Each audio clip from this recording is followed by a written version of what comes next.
মধ্যে যুব সমাজ একটি গুরুত্বপূর্ণ অংশ। বাংলাদেশও তার ব্যতিক্রম নয়। কিন্তু দুঃখের বিষয়, স্বাধীনতা উত্তর বাংলাদেশের যুব সমাজ দুর্বৃত্তায়নে বন্দী হয়ে পড়েছিল। কিন্তু যুব সমাজের শক্তিকে দেশ গঠনের কাজে লাগানোর কথা চিন্তা করে শহীদ রাষ্ট্রপতি জিয়াউর রহমান বাংলাদেশ জাতীয়তাবাদী যুবদল নামক একটি সংগঠন উপহার দেন। সেই সংগঠনের দীর্ঘ নেতৃত্বের ধারাবাহিকতায় আজকেও একটি নতুন কমিটি আংশিকভাবে ঘোষিত হয়েছে। নতুন কমিটিতে আমাকে ব্যক্তিগতভাবে সাধারণ সম্পাদক করা হয়েছে। আমি এই জন্য মহান রব্বুল আলামিনের কাছে শুকরিয়া আদায় করছি।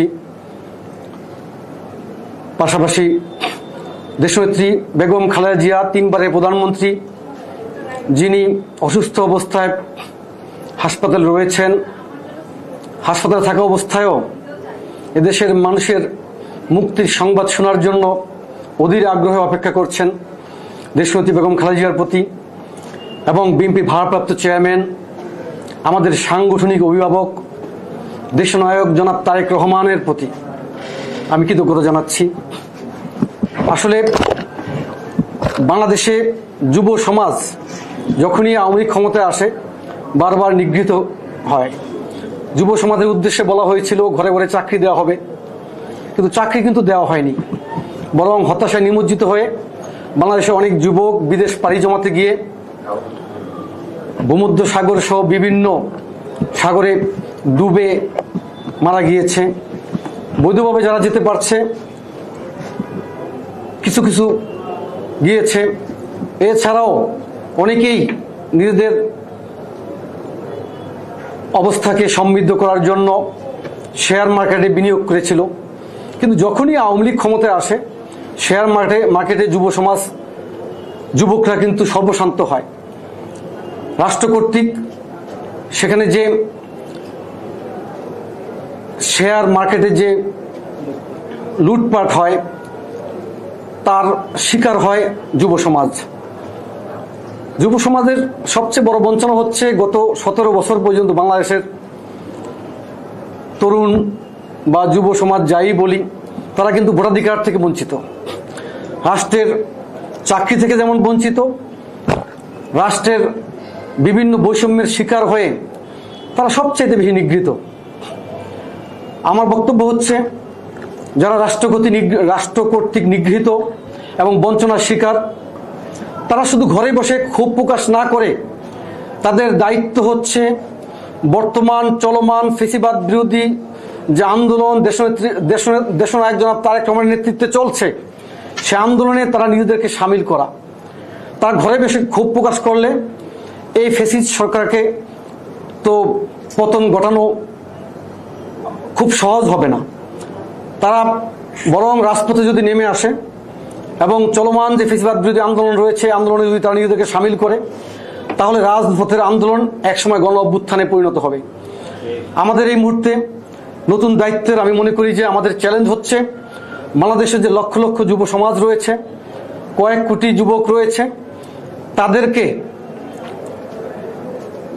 বর্তমান সরকারের বঞ্চনার বিরুদ্ধে তাদের কণ্ঠকে উচ্চকিত করার জন্য তাদেরকে রাজপথে নামানো, এটা হচ্ছে আমাদের বড় দায়িত্ব। যদি তারা রাজপথে নেমে আসে তাহলে আমার বিশ্বাস বাংলাদেশে একটি গণ অভ্যুত্থান তৈরি হবে এবং বর্তমান চলমান ফ্যাসিবাদী সরকারের পতন নিশ্চিত হবে ইনশাআল্লাহ। আমরা আগামী দিনে বিএনপি ভারপ্রাপ্ত চেয়ারম্যান, আমাদের সাংগঠনিক অভিভাবক দেশনায়ক জনাব তারেক রহমানের নেতৃত্বে আমরা রাজপথের প্রতিটি আন্দোলনে ইনশাআল্লাহ থাকব এবং যে আস্থা এবং বিশ্বাস রেখে আমাদেরকে দায়িত্ব দিয়েছেন সে দায়িত্ব পালন করার জন্য আমরা আন্তরিক থাকব এবং সচেষ্ট থাকব। সবাইকে ধন্যবাদ। মাঝে মধ্যেই হয়েছে। বিসমিল্লাহির রহমানির রহিম।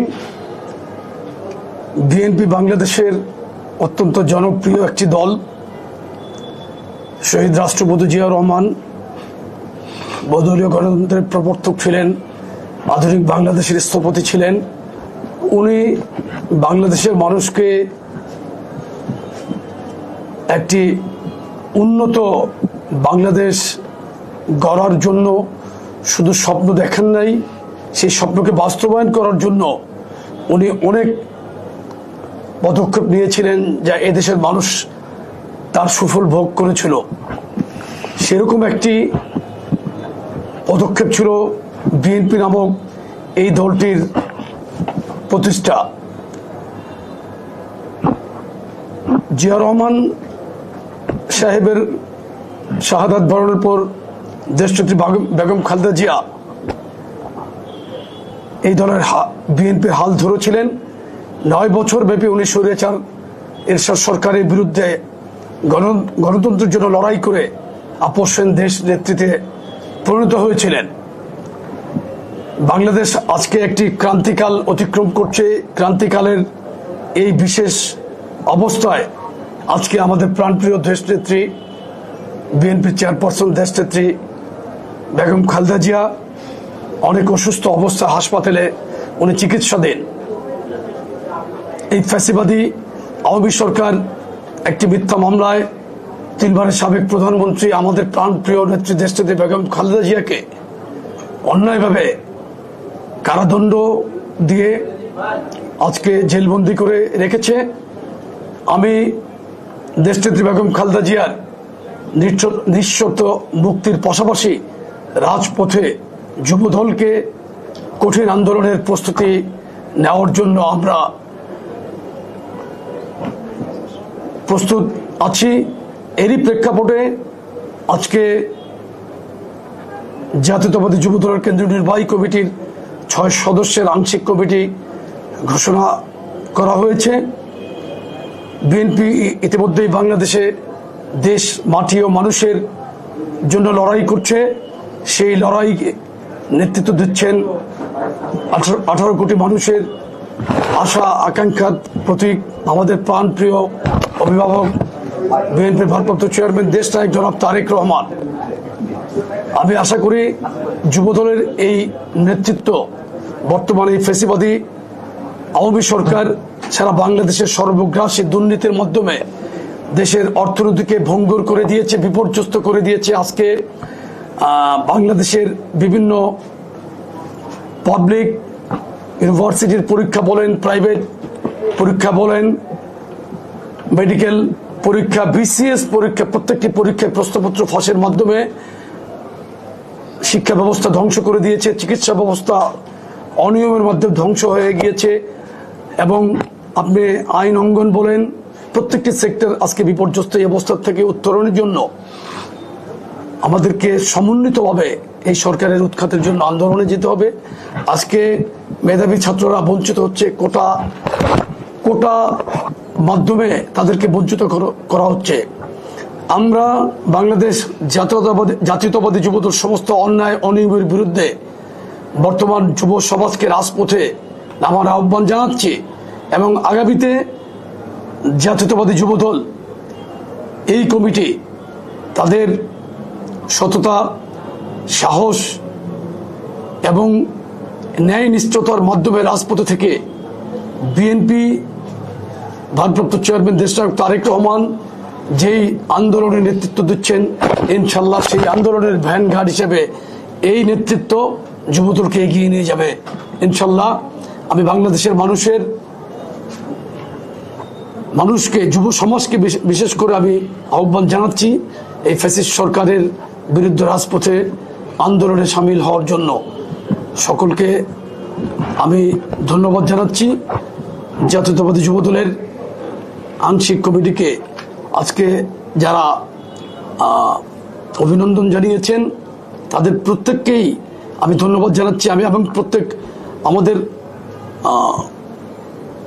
প্রত্যেককে যারা আগামীতে আমাদেরকে অভিনন্দন জানাতে আসছেন বা আসবেন, দয়া করে আপনারা কেউ আমাদেরকে কোনো ফুলেল শুভেচ্ছা দিবেন না।